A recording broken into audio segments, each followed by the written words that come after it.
Joe Biden needed help by his wife, Jill Biden, to walk down yet another set of stairs, this time down the stairs of Air Force One. Take a look.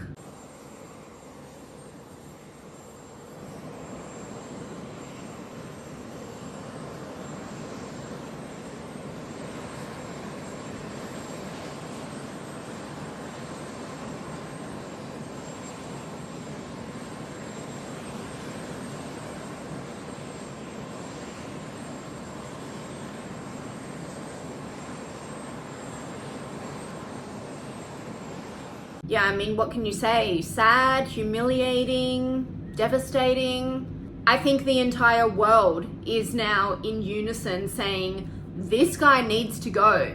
And this was part of their desperate attempt to save Joe Biden's campaign, or what's left of Joe Biden's campaign. I mean, wow, after the debate, he has come out fighting. Where was that fighting spirit at the debate?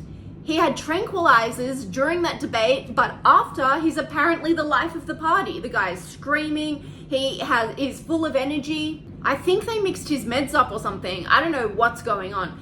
Anyway, he raised $33 million over the weekend after the train wreck, which I guess is pretty good. I mean, I'm surprised he raised anything. If I was a donor of the Democrat Party, I would be asking for refunds on my previous donations. It's absolutely wild to me that after seeing that performance last Thursday US time, that anyone could justify supporting this guy anymore. I suppose that they hate Trump so much more than they're scared to have Joe Biden back in the office. It boggles my mind, and I'm so scared for America and for the world, because the polls are saying that it's still kind of neck and neck. I mean, the delusion. And what's even crazier is Jill Biden is at the core of all of this. She's the rotten apple core in the middle of all of this chaos. I imagine that she's the one that he goes to for advice. He probably listens to everything she says, and because he's not of sound mind, then she would be next of kin. She's basically running the country. So if she and her family told him that, you know, Joe, it's all over, take a rest, buddy, he would probably do it. But no, she's encouraging him. She's number one supporter, which I guess is cute and all because, you know, she's his wife, but it's not in the best interest of anyone. Joe, the country, her family. Joe Biden has had a stellar career. He has done so many things in the public space, and he topped it off with a presidency, and that is fantastic. He should be celebrated for that. But as is what usually happens, this last little bit of his life is going to overshadow his entire legacy, and this is what he's going to be remembered for. And that is really sad. And that is the fault of Jill Biden. Now, it was said that the family have escaped to Camp David. Apparently, it was a already booked in vacation. This guy takes a vacation literally every week. I guess he needed a long nap after that debate. But the family went there. They've been huddled up there. No one's seen them for days. And apparently, which is the craziest thing, is that Hunter Biden is the loudest voice telling Joe Biden to remain on in the campaign.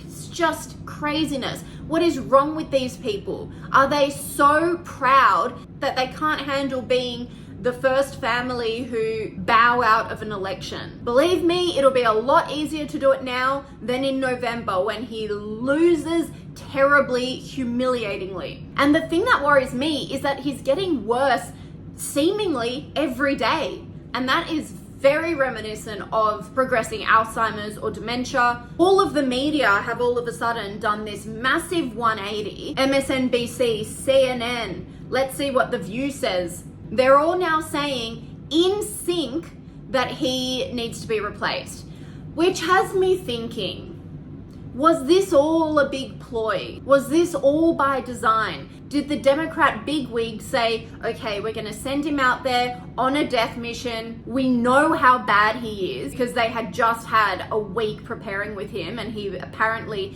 ingested none of it. So they knew that he was going to perform badly. Maybe Obama and whoever else is running the country said, okay, let's send him out It'll finally get out there. We're not going to censor everything. The truth will reveal itself, and then we'll have no option but to replace him. And then from there, all of the media will get behind us. We'll tell the media to get behind us, and they'll listen to everything that we say because we're the Democrats and they're puppets of us. And now exactly that has happened. Take a look at some of the commentary over the weekend. It is yet another extraordinary moment in the 2024 election cycle, with Democrats in a state of crisis after President Joe Biden delivered a disastrous debate performance that fueled voters' top concerns about his age and ability to serve another 4 years in office.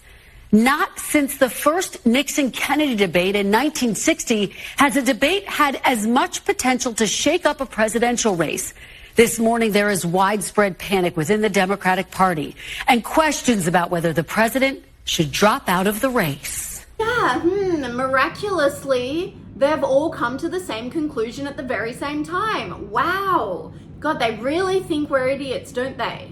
This entire process has made me lose complete faith in the media, social media, democracy. I have no faith in anyone anymore after this. America was supposed to be the shining bastion, #1 democracy in the world. But after all of this, after this Trump trial, Joe Biden, the collusion with the media, it's got my head in a spin, and everything that I thought I knew about democracy being the #1 form of any political system in the world, I'm just questioning it, honestly. I don't think we're any better than Russia or North Korea at this point.